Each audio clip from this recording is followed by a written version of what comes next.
The air in the apartment had changed. The heavy, gray tension of the previous months had evaporated, replaced by a clarity that felt like the first deep breath after a fever breaks. A year had passed, and the ceramic ashtray on the side table was now home to a small, thriving succulent, its green leaves reaching toward the morning sun. Elias stood by the window, his hands no longer twitching for a lighter, but instead wrapped firmly around a warm mug of coffee. Julian approached him from behind, sliding his arms around Elias's waist and resting his chin on his sturdy shoulder. "A year today," Julian whispered, his voice vibrating with a pride he didn't try to hide. Elias turned in the circle of Julian's arms, setting the mug down. The frantic, shadowed man of the previous year was gone. In his place was someone whose eyes held a steady, rhythmic peace. He looked at Julian not as a distraction from his stress, but as the very center of his world. "I don't even remember the craving anymore," Elias murmured, his voice dropping to a low, intimate velvet. "All I remember is the taste of the alternative." He reached out, his fingers tangling into the soft hair at the nape of Julian's neck, pulling him flush against his chest. The world outside the window, the sirens, the rain, the deadlines, faded into a dull hum, irrelevant and far away. Elias leaned down, his breath warm against Julian's skin. "They say it takes 21 days to break a habit," he whispered, his lips brushing against Julian's ear, sending a frantic shiver down Julian's spine. But they were wrong. It only took 1 second. The second I realized that every breath I spent on smoke was a breath I wasn't spending on you. He pulled back just enough to capture Julian's gaze, his thumb tracing the curve of Julian's lower lip with a slow, agonizing reverence. The look in his eyes wasn't just love. It was a quiet, burning worship. "You are my habit now," Elias breathed. "The only one I ever want to keep." When he finally kissed Julian, it was deep, soul-searing, and tasted of absolute devotion. It was the kind of kiss that felt like a promise kept, a soft, heart-fluttering collision that proved some addictions aren't meant to be cured, but simply replaced by something infinitely more beautiful. In the quiet of their home, as the sun bathed them in gold, there was no more smoke. There was only the sound of two hearts beating in a perfect, synchronized rhythm, and the sweet, lingering heat of a love that had finally learned how to breathe. The rain that had lashed the windows all night finally tapered off into a soft, rhythmic dripping from the eaves. Inside, the pale, pearlescent light of a cloudy morning began to creep across the wooden floor, catching the discarded book on the rug and the cold, forgotten ashtray on the side table. Julian stirred first, the weight of Elias's arm draped across his chest, a grounding, familiar pressure. He didn't move, content to watch the way the morning light softened the sharp angles of his husband's face. Without the furrow of stress between his brows, Elias looked younger, almost boyish. Elias's eyelashes flickered, and a low, gravelly hum vibrated through his chest as he woke. He didn't open his eyes immediately. Instead, he tucked his face into the crook of Julian's neck, inhaling deeply.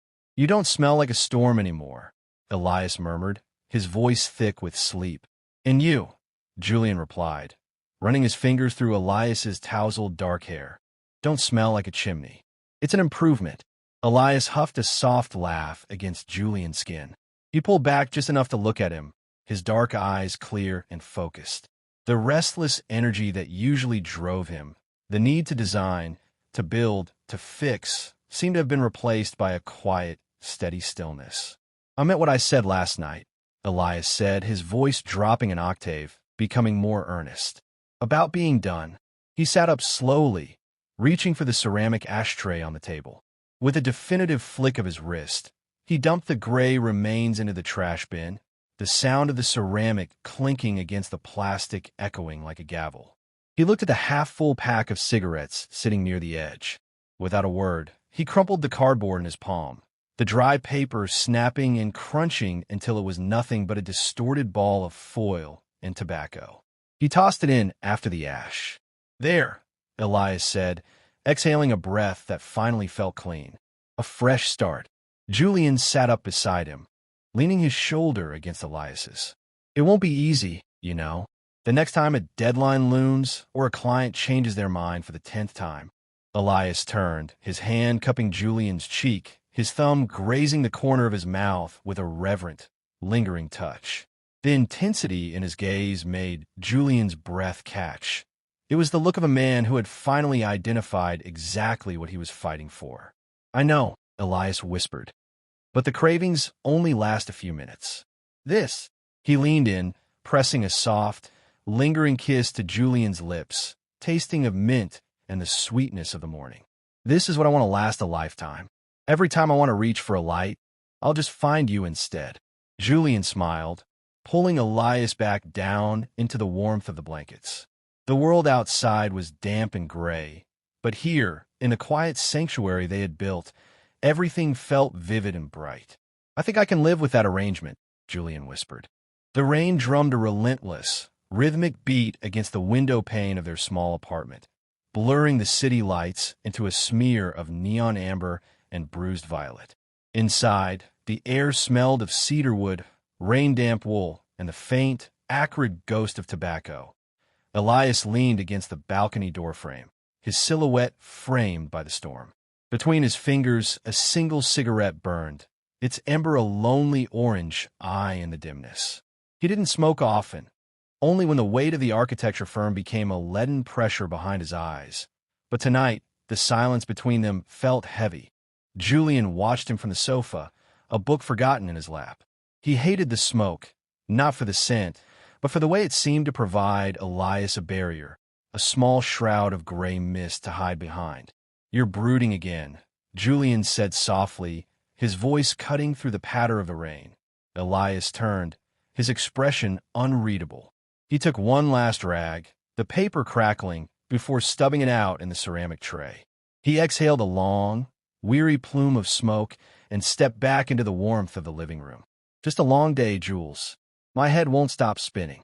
He sat down beside Julian, the cool dampness of the outdoors clinging to his sweater.